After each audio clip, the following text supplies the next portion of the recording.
السلام عليكم ورحمة الله وبركاته. دمان أصحابتا قيمة بدن كحرن جنرال كامين تكنولوجي الصونة قدون أكسن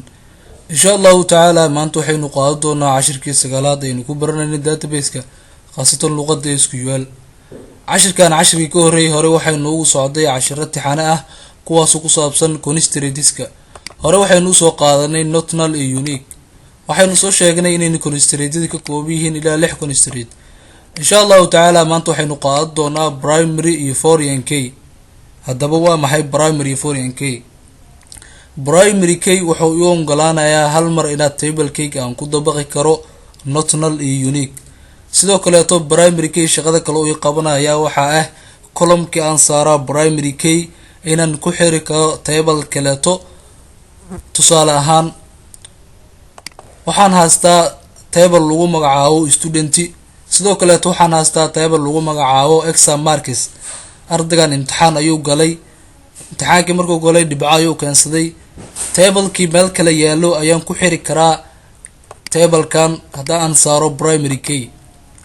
sidoo kale foreign key wuxuu ii ogolaanayaa inaan ku xiro table-kan primary key aan soo siiyay inaan ku xiri karo table-ka kaleeto lagu magacaabo foreign key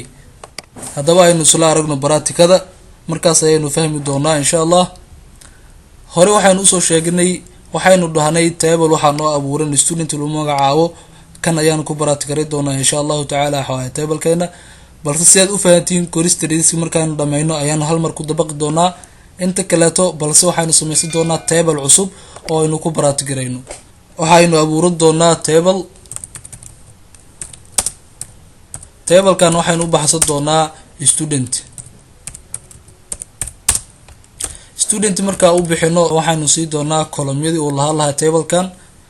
id ayaynu ku bilaabi doonaa integer sidoo kale waxaynu ku xiji doonaa name-ka waxaan dhigi doonaa varchar content class-ka uu dhigto ardaygan varchar intaan ayaynu kusoo koobi doonaa balse waxaynu rabnaa inaanu ku dabaqno primary key waxaynu saari doonaa column-ka lagu magacaabo id column-ka lagu magacaabo id primary key markaanu saarno wuxuu yeelan doonaa si default ah unique iyo not null lagama tigi karo column-kan asigoo data la gelin sidoo kale wuxuu yeelan doonaa unique oo ah column-kan id-giisa id kaleeto qof qaadan karta ma leh waxaynu dhihi doonaa primary key kadib waynu execute garay doonaa balse intaanu execute garaynin waxaa la rabaa inaan soo doorano meeshan master ku qoran tahay oo available database inaan soo doorano database-ka aynu ku baraatikarayn inaan isticmaalayna kadib execute garay balse haddaa master aad ku execute garaysa ama temp ama dms wuxuu geli doonaa meeshaas lagu magacaabo masterka hadda waxaynu soo dooran doonaa table-kayni database-kayni kadib waynu execute garay doonaa command complete successful kadib database-kaada refresh deh waxaad kasii tagtaa table kasii tag soo jidib waa kana student waa noogu soo darsiiyay waxaynu soo geli doonaa table-kaas xog ayaynu soo geli doonaa xogta table-ka markaynu soo gelino waana sii execute garay doonaa kadib waxaynu soo akhrisan doonaa table-kayni ayaynu soo akhri doonaa soo jidib table-kan waxaynu soo gelinaa 4 arday column-ka sideen ku ogaanaa in la saaray primary key waxaad digi doontaa table-kaada kadib waxaad sii dhihi doontaa click ayaa ku dhihi doontaa meesha plus click ku dheh kadib waxaad kasii tagtaa columns markaad tagtid saarkiisiba waxaa saaran column-ka koowaad waxaa saaran primary key kaas ku kooban not null iyo unique waxaynu u gudbi doonaa foreign key foreign key markaan sameyno waxaynu ku xiri doonaa table-kan kaleeto oo hadda noo sameysan aynu isla aragno practicada markaad soo abuurtid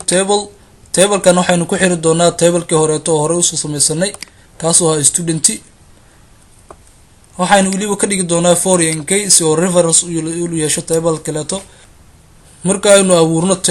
table-kan markas lagu magacaabo waxaynu ku xiri doonaa table kaleeto lagu magacaabo student weli waxaynu iska xiri doonaa column-ka id-ga waxaa shardi ah oo shuruud ah columnka aad ku xiraysid waa inay lahaadaan data type isku mid ah, kan hadduu integer yahay kan kaleeto waa in lahaadaa integer.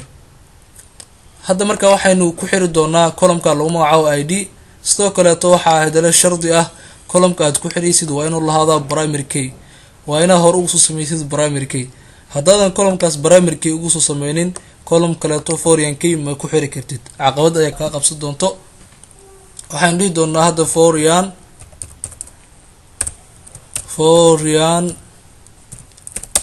key, kadib waxaynu sheegi doonaa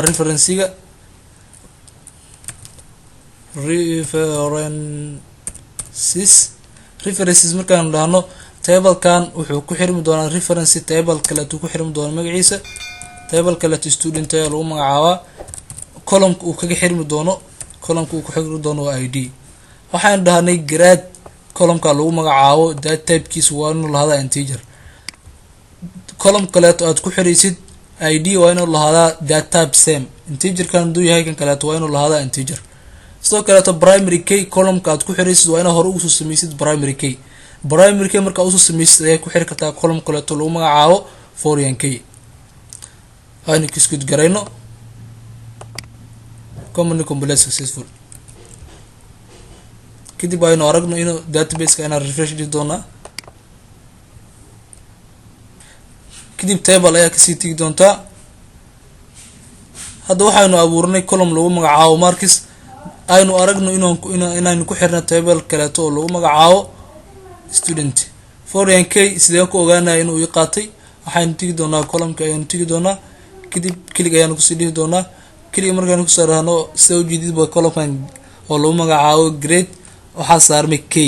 keygaasna waxa waaye fk, foreign key ayaa loo soo gaabiyey.